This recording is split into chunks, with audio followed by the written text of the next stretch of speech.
सीरी जिले में ग्रामीण विकास के क्षेत्रों में हो रहे हैं बड़े काम। आज हम आपको सफलता की कहानी में दिखा रहे हैं ग्राम पंचायत करगिल के कार्यों की। यहाँ पर जो सरपंच हैं श्रीकांत तिवारी, वो इससे पूर्व सेना में अपनी सेवाएं दिए हैं 17 सालों तक। उसके बाद उन्होंने संकल्प लिया है अपने गांव के विकास का। वो ऐसे प्रत्येक टोले मजरे को जोड़ रहे हैं मुख्य सड़क मार्ग से जो पहुंचविहीन थे। इन पहुंचविहीन घरों को एवं टोले मजरे को जोड़ने में ये सफल रहे। यही नहीं, इनके द्वारा ऐसे कार्य भी किए जा रहे हैं जो जल संवर्धन की दिशा में हैं। जल संवर्धन की दिशा में इनके द्वारा निर्माण कार्य कराया गया है तालाब का, जहां से छोटी मोटी सिंचाई के साथ साथ मत्स्य पालन का कार्य होगा। इन्होंने कार्य किया है आदिवासी भाइयों एवं अन्य छोटे लोगों के लिए, अन्य पिछड़े वर्ग के लोगों के लिए, कि उनको मुख्य धारा से जोड़ा जा सके। यही नहीं, इन्होंने संकल्प लिया है कि गांव के ऐसे व्यक्तियों को जो अभी तक जिनको अन्न और अन्य सुविधाएं जो शासन द्वारा आदिवासी भाइयों को दिलाने में सफल रहे हैं शासन की योजनाओं के लाभ का। यही नहीं, इन्होंने काम किया है इस क्षेत्र में जिससे लोग अपने घरों से मुख्य मार्ग से जुड़ सकें। श्रीकांत तिवारी से हमारी जब बात हुई तो उन्होंने बताया कि उनके गांव में कोई भी ऐसा सामुदायिक भवन नहीं था जिसमें आदिवासी लोग, अन्य लोग, पिछड़ा समाज के तमाम वर्ग के लोगों के लिए मंगल भवन का निर्माण कराया है। मंगल भवन लोगों के लिए उपलब्ध रहेगा उनके मांगलिक कार्यों के लिए। मंगल भवन के सामने इनके द्वारा कराया गया है वृक्षारोपण। वो वृक्षारोपण जो छायादार पेड़ हैं उनका कराया गया है, साथ में फलदार पौधों का भी यहाँ पर वृक्षारोपण कराया गया है। और मंगल भवन में हर पल सांसद सीधी द्वारा दिए गया टैंकर भी खड़ा रहता है, जो लोगों सांसद सीधी द्वारा उपलब्ध कराया गया टैंकर हर पल रहता है, जिससे लोगों को पानी के लिए भी भटकना ना पड़े। श्रीकांत तिवारी से बात के आज बात की हमारी टीम ने। आइए हम दिखाते हैं किस तरह से बात की है और उन्होंने क्या कहा। 4 साल का कार्यकाल लगभग आप ग्राम पंचायत करगिल में पूरा करने जा रहे हैं। जब आपने पदभार संभाला था तो कौन से प्रमुख कार्य थे जिनको लेना आपके लिए आवश्यक था और किन किन कामों को कराने में आप सफल रहे हैं? देखिए, ऐसा है कि हम प्रमुखता दिए थे जल संवर्धन का कार्य, जो जल संवर्धन के कार्य हैं, वृक्षारोपण का कार्य है। और हमारे गांव में आदिवासी गरीबों की आबादी ज़्यादा है, उनको शादी ब्याह में बहुत परेशानी होती है।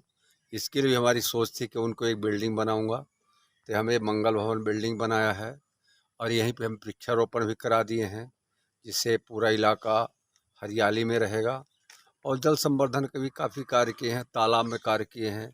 एक तालाब और बना है देवी मंदिर के पास, दूसरा तालाब हमारा निर्माणाधीन है। इस तरह से काफ़ी काम किए हैं। गांव की एक प्रमुख समस्या होती है पहुंच। जी कई घर ऐसे होते हैं, मजरे टोले होते हैं जिनको आपको मुख्य सड़क मार्ग से जोड़ना होता है। जी जी। आपकी ग्राम पंचायत में ऐसे कौन से काम थे जिनको सुदूर सड़क के माध्यम से आपने जोड़ने में नहीं, हम सफलता हासिल सुदूर की? सड़क का कार्य हमने किया है। हमने 3 रोड सुदूर सड़क बनाए हैं और हमारे गांव का 99% आबादी अब मुख्य रोड से जुड़ गया है। एक भी ऐसा घर नहीं है जिनके आने जाने के लिए रोड नहीं है। बीच में कुछ मझरे घर बनाए हैं अपनी अपनी ज़मीन में, 3-4 मकान हैं ऐसे, उनका बहुत आवश्यकता भी नहीं है ऐसे रोड की। बाकी हमारे गांव में सुदूर सड़क एक अभी प्रस्तावित काम चल रहा है। इससे पहले हम दो सुदूर सड़क बना चुके हैं। आदिवासी आबादी हमारे पश्चिम इलाके में, उनको आने जाने के लिए यातायात का एक साधन। बड़ा महत्वपूर्ण कार्य होता है ग्राम पंचायतों में कि स्कूल सही ढंग से हो, आंगनबाड़ी सही ढंग से हो। आपके ग्राम पंचायत में कितनी स्कूलें हैं? खासतौर से बच्चों को स्कूल के लिए, माध्यमिक शिक्षा के लिए दूर न जाना पड़े, इस दिशा में आपने क्या प्रयास किया और कितनी सफलता हासिल की? स्कूल का देखिए, हमारे गांव में एक करगिल पश्चिम प्राइमरी के नाम पे है और एक माध्यमिक शाला करगिल आपका यहाँ पुखरी तालाब के पास है। बिल्डिंग तो बनी है लेकिन पूर्व में बिल्डिंग कुछ ऐसी बनाई गई कि रिसती हैं पानी से बरसात के सीजन में, वहाँ पे माध्यमिक शाला हो गया है, लेकिन उसकी बिल्डिंग नहीं है। इसके लिए हम समय समय पे आवेदन देते रहते हैं, सांसद जी को भी दिया है, विधायक जी को भी दिया है। अभी हमारे माननीय मुख्यमंत्री जी हैं, पहले आए थे, उनको भी दिया था, लेकिन अभी तक उसके लिए राशि नहीं आई है। बाकी आंगनवाड़ी हैं 2 हमारे यहाँ, एक आंगनवाड़ी आदिवासी मोहल्ला के लिए भी हम लिख के दिए हैं। हमारे पश्चिम में आदिवासी मोहल्ला है 2 वार्ड हैं, वहाँ भी हमने दिया है परियोजना अधिकारी को, महिला बाल विकास के, कि एक आंगनवाड़ी यहाँ स्वीकृत किया जाए, जिससे कि उनको लाभ हो सके। भी एक बड़ा काम होता है, निराश्रितों को सही ढंग से निराश्रित पेंशन मिले, लोगों का नाम जुड़ सके जिनका नहीं जुड़ा है।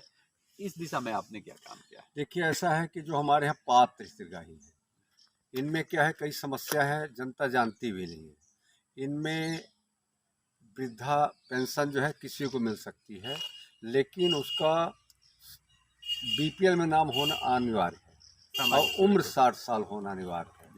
ठीक है, विधवा पेंशन है, इसकी कोई उम्र नहीं है। 18 साल से ऊपर जो विधवा हो जाती हैं उनको पेंशन का अधिकार हो जाता है। हम तकरीबन ये कह सकते हैं कि हमारे गांव में ऐसा कोई हितग्राही नहीं है जिसका पेंशन बकाया हो या पात्र है वो छूट गया हो। प्रयास है और भी जांच करते रहते हैं। समय समय पे हम गांव मोहल्ले में जा कर के घर घर जानकारी करते हैं कि अगर किस समस्या है मेरे को बताओ, और है तो उसको कराते हैं। तो हम आज आपको रूबरू करा रहे हैं सफलता की कहानियों से। आज हमने शुरुआत की है जनपद पंचायत सीधी के ग्राम पंचायत करगिल से। यहाँ की सरपंच शुरू में सेना से अपनी सेवाओं की शुरुआत की थी, देश की सुरक्षा से शुरुआत की थी। आज वो ग्राम पंचायत में सरपंच का दायित्व निभा रहे हैं। उनका कहना है कि उनके ग्राम पंचायत में कोई भी ऐसा घर नहीं है जो सुदूर सड़क से ना जुड़ा हो। इसके लिए उन्होंने प्रयास किया है उन्होंने कि स्कूल शिक्षा की दिशा में हर बच्चा स्कूल जाए, कोई भी बच्चा छूटने न पाए, सबको प्राथमिक शिक्षा मिले। जिस तरह से भारत सरकार की मंशा है कि प्राथमिक शिक्षा अनिवार्य है और सबको मिलनी चाहिए। यही नहीं, उनके द्वारा जल संवर्धन की दिशा में भी कार्य किए गए हैं। जल संवर्धन की दिशा में उन्होंने बनवाया है तालाब। यही नहीं, उन्होंने आदिवासियों को, हरिजनों को, पिछड़ा वर्ग को, अतिगरीब लोगों को उनके जो मांगलिक कार्य हैं, ऐसे अवसरों के लिए उनके पास नहीं होता स्थान, इस दिशा में उन्होंने एक अच्छी पहल की है। हमारे ठीक पीछे आपको दिख रही है यह बिल्डिंग मंगल भवन, जहां पर इन्होंने यही नहीं किया कि मंगल भवन बनवाया, यहाँ प्लेन करवाया है, प्लेन करने के साथ साथ वृक्षारोपण कराया है। इस दिशा में इनकी पहल अनुकरणीय है। इसी तरह से हम आपको फिर से आगे ले चलेंगे दूसरी पंचायत में और दिखाएंगे कि किस तरह से लोग ग्रामीण विकास के कार्यों से जुड़ रहे हैं।